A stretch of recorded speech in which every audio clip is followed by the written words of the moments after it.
Are you familiar with this chapter in history? Napoleon took power in France after their bloody French Revolution had chopped off 40,000 heads in Paris and killed 300,000 in the Vendée. And Napoleon conquered the Netherlands and Prussia and Italy and then Spain. He put his brother Joseph on the throne of Spain. That's when Mexico decided to break away from Spain. Well, Napoleon wanted to take the Spanish Navy, British and French Navy and attack Britain. What happened was his navy was defeated at the Battle of Trafalgar. Then Napoleon invades Russia with 500,000 men and comes out 6 months later with 50,000. The Russians had burnt all their fields in front of his army, and when he got to Moscow, they abandoned the city, and when the winter set in, he was retreating and they attacked. Well, Napoleon was banished to the island of Elba. At this point, the British had an army and navy at their disposal. What did they decide to do? Turn their attention back to America. Well, you may have heard the line, "We have met the enemy and they are ours." That was exclaimed by Oliver Hazard Perry, the captain of the American ships on Lake Erie. The British, in addition, were inciting Indian attacks, giving guns and arms to the Indians in exchange for scalps.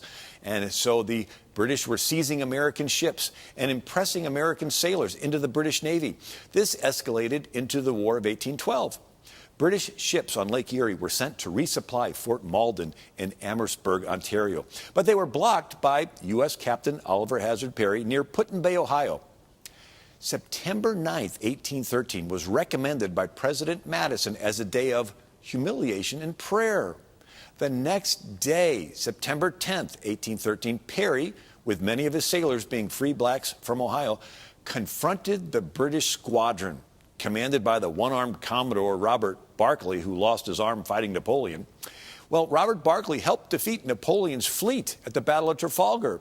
Strong winds prevented Perry from getting into a safe position, and the long-range British cannon splintered Perry's flagship, the USS Lawrence, to pieces, killing many of his crew. The British expected him to raise his flag and surrender, but instead, faithful to his battle flag, "Don't give up the ship," 28-year-old Oliver Hazard Perry and his men courageously rowed a boat through heavy gunfire to the second ship, the USS Niagara. The wind suddenly changed directions, and Perry sailed directly across the British line, firing broadside.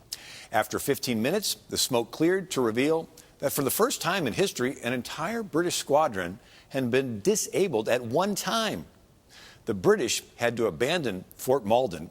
U.S. General William Henry Harrison was then able to recapture Detroit, defeating the British and their Indian ally, Shawnee Chief Tecumseh, at the Battle of the Thames, October 5th of 1813.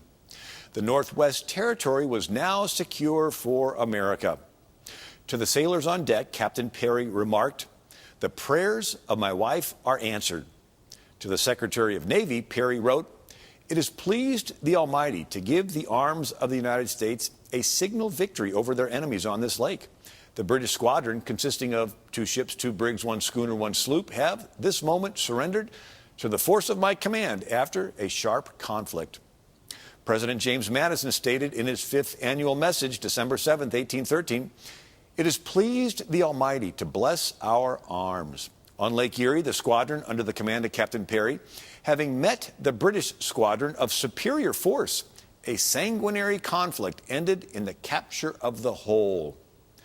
It's a miracle that this little fledgling country of America, with our little Navy, was able to stand up against the most powerful Navy in the world, the British Navy. America is unique in world history, and it's important for us to remember these miracles in American history.